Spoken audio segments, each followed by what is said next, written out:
Всем привет! Сегодня я поделюсь с вами своим быстрым гайдом на Айна.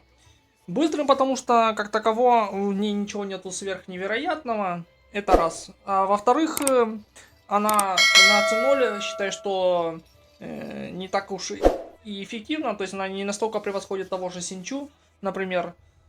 Чтобы раскрыть ее потенциал полный, нужно C1 и C6 созвездия для нее. Ее плюс в том, что она достаточно хорошо накладывает гидростатус на цели через свою ульту. Но не настолько хорошо, как самые лучшие саппорты. Ну, то есть, понятно, конечно, она 4-звездочная.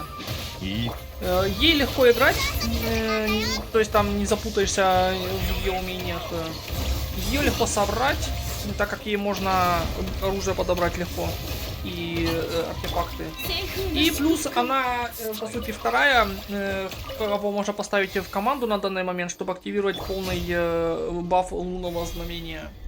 Например, если у вас есть инефа и вы не крутили баннер Лаумы, то вот как раз таки Айна будет в помощь. Ну и то же самое, если у вас нету инефы, но вы сейчас выкрутили Лауму, вот Айна можно поставить как минимум ради того, чтобы полный баф активировать. Ну и помимо этих плюсов у нее есть и минусы. Она не так много урона наносит сама по себе.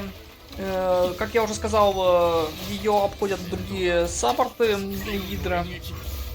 И чтобы раскрыть ее полный потенциал, ей нужны созвездия. Как минимум первое и второе, а в идеале вообще шестое созвездие. Теперь перейдем к умениям. Умения у нее несложные. Ее элементарный навык имеет две версии. Быстрое нажатие и если зажать. Если использовать быстрое нажатие, она просто прыгает к цели и наносит гидроурон. И все, то есть тут ничего сверх особенного. Если использовать ее элементарный навык, зажать, можно выбрать направление, в котором она будет прыгать, и она сделает рывок. Сам по себе рывок небольшой, то есть даже Аль-Хатам, он выше и дальше прыгает, мне кажется. Вот. То есть я даже не знаю, где можно его использовать, по сути. Разве что в бою, чтобы быстро до цели добраться и все. У ее ульты есть две версии. Зависит они от количества членов команды, то есть сколько людей из персонажей. У ее ульты есть две версии, которые зависят от уровня лунного гимна, то есть от количества персонажей из Нордкрая в команде. Когда у вас два персонажа из Нордкрая в команде, ульта Айна будет чаще наносить урон, и каждый выстрел будет поражать большую площадь врагов. Все, вот покажу. Вот, как видите, стреляет она чаще. Чаще, вот, видите, бутонизация чаще активируется.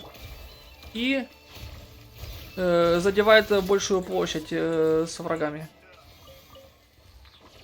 И если у вас один член команды, вот сейчас я даже уберу. Специально, вот сейчас мы вместо Лаумы поставим на Хиду, например. Просто. Вот, смотрите, сейчас ульта заряжена. Один член команды из Нордкрая. Вот, смотрите. Видите, выстрелы наносят урон по одной цели, не задевает сразу нескольких врагов и очень медленно, как видите. То есть, по сути, ее можно использовать в других командах, где нет персонажей из Нордкрая, то есть, по сути, нету вот этих лунных реакций. Но она будет уже не такая эффективная, как, например, тот же Синчу, к примеру. То есть, ей, по сути, в любом случае нужно два персонажа из Нордкрая, как минимум, в команде, чтобы раскрыть, скажем так, полный потенциал. Ну и плюс, хоть и, опять же, ей можно в любых реакциях играть, но лучше всего она себя показывает именно в лунных реакциях. Так как ее шестое созвездие, если вам повезет забрать, как раз и нацелено на это, по сути. И теперь посмотрим ее пассивные умения, способности и таланты. Первый талант, по сути, позволяет усиливать ульту, как я уже говорил, в зависимости от количества персонажей из Нордкрая в команде. Нужно 2, чтобы усилить ульту. Она будет чаще наносить урон и будет каждым выстрелом задевать большую площадь. То есть может сразу 2 врагов задеть. Вторая пассивка, по сути, увеличивает урон ульты от количества мастерства стихии Айна. Следующее ничего по сути не делает, просто говорит вам, что можно ее поставить их персонажам из Нордкрая и увеличить уровень лунного гимна. И последняя, это полезная штучка, она позволяет подсвечивать диковинки на карте. И плюс каким-то образом Айна может изменить внешний вид своей ульты, то есть этого робота, которого она призывает. И самое, скажем так, важное, это ее созвездие. Без них она, как бы так сказать, ну, ни рыба, ни мясо, короче.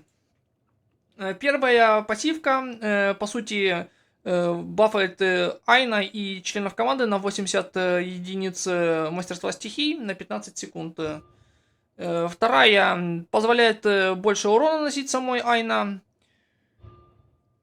Следующая, то есть четвертая, быстрее восстанавливает энергию, Айна становится. И самая, скажем так,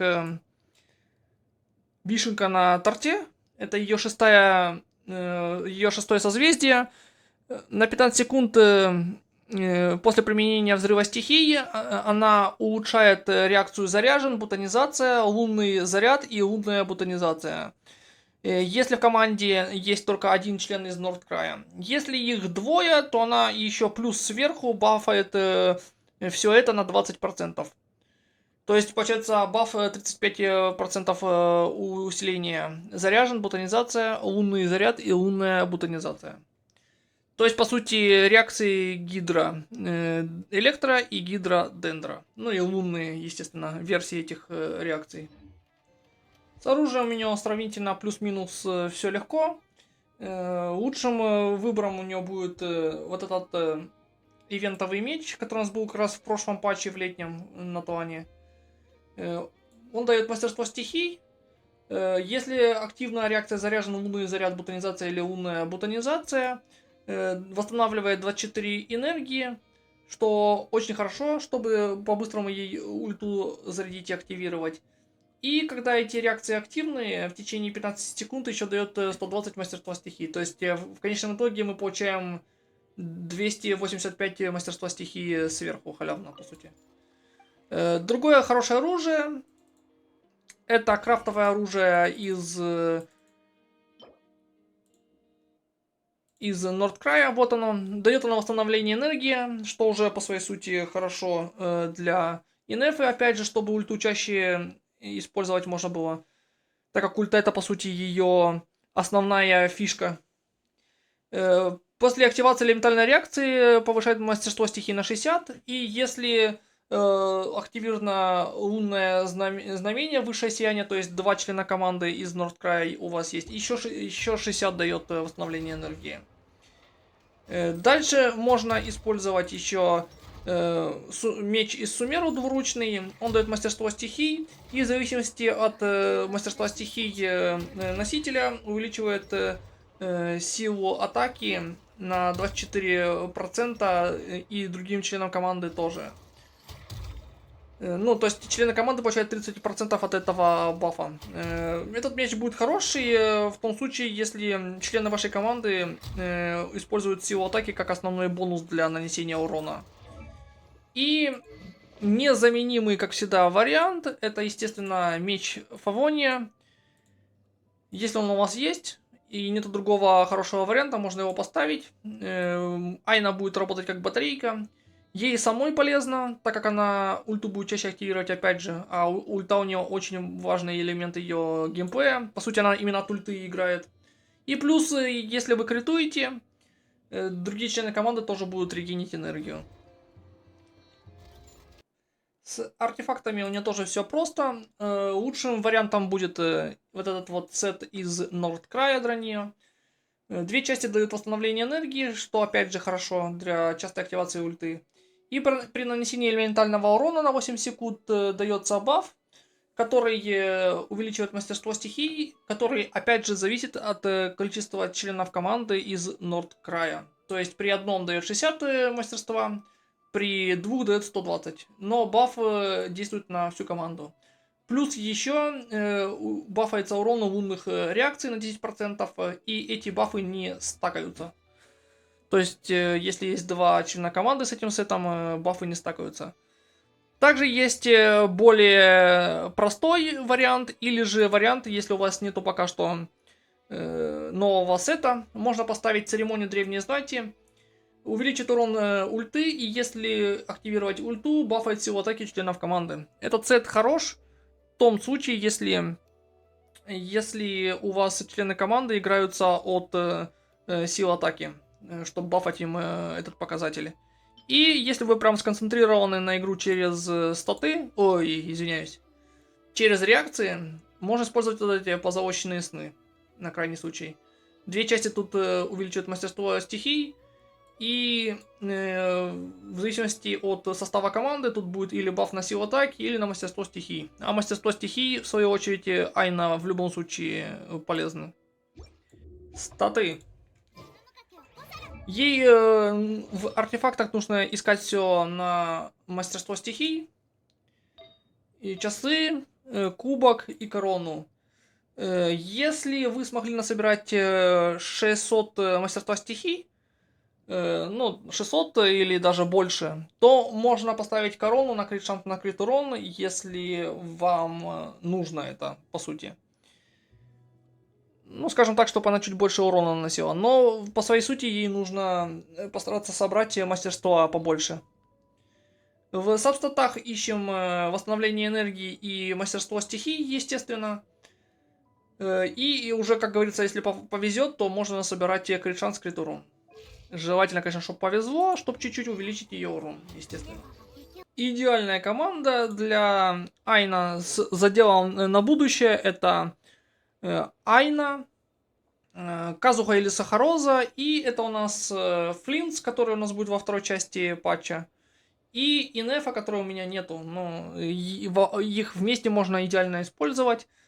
Айна будет Гидра статус помогать вешать. Плюс из-за того, что в команде у нас будет уже два персонажа из Нордкрай, ульта будет усилена у Айна. Ну и Казуха будет помогать элементы развеивать, ну и плюс он баф дает. Если Казухи нет, то можно поставить Сахарозу, естественно. Если у вас нету или Флина, а у вас его пока что точно нету, но во второй части патча выйдет, или вы не крутили Инефу, то можно поставить любого другого электроперсонажа, который играет из кармана. Главное, чтобы или Инефа, или Флинн были в команде. Можно поставить Фишель, можно выбрать Райден, можно взять Яймика, можно взять Оророна. То есть те, кто из кармана могут электростатус вешать. Другая интересная команда, это по сути команда под Арлекина. Это Арлекина, Айна, Беннет и Инефа. Ну, Инефа у меня нету, потому здесь вот представьте себе, что она здесь стоит. Инефа здесь, по сути, бесполезна, но она здесь нужна, чтобы активировать усиленную версию ульты Айна. Ну, в крайнем случае, сюда можно поставить любого персонажа из Нордкрай на будущее, скажем так, с заделом на будущее. Но если у вас есть Лаума или Инефа, можно ее сюда поставить именно для этого как раз таки. Ну и, собственно, дальше все легко. Так как Айна достаточно хорошо накладывает гидростатус, Арлекина сможет им вполне воспользоваться. Ну и Беннет, естественно, здесь как саппорт. И напоследок команды Дендра. Через Дендра, точнее. Или с Дендра реакциями. Первый вариант это Нахида, точнее Нилу, у меня Нилу, правда, нету.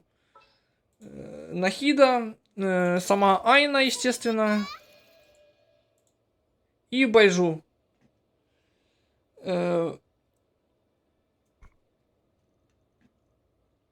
Так как у нас 2 гидро персонажа в команде, будет достаточно, чтобы активировать бутонизацию и пользоваться ей. Также можно, кто умеет, так скажем, рискованно играть, вместо Байджу можно поставить Алихатама в команду, но у нас уже не будет хиллера. Также, если у вас нету Ниву, можно поставить в команду электроперсонажа, и вы будете и бутонизацию активировать, и семена эти запускать. Опять же, еще можно взять Нахиду, Айна, Лауму и какого-нибудь электроперсонажа. Лаума режет резисты целям под Дендра и под Гидра, то есть она фактически их усиливает. Будет активировать лунную бутонизацию, но и лишние семечки, если будут, то их можно будет с помощью электро запускать. Я вот сейчас, например, играю вот таким образом. Я беру Алихатама, ставлю Лауму и беру Айна и ставлю сюда Куки. Она и электро добавляет реакцию, и хилит заодно. То есть удобно достаточно. Вот таким образом я в данном моменте играю. Так, я думаю, тоже можно. Ну, точнее, у меня, по крайней мере, получается играть. Главное, чтобы Айна могла постоянно ульту активировать вовремя.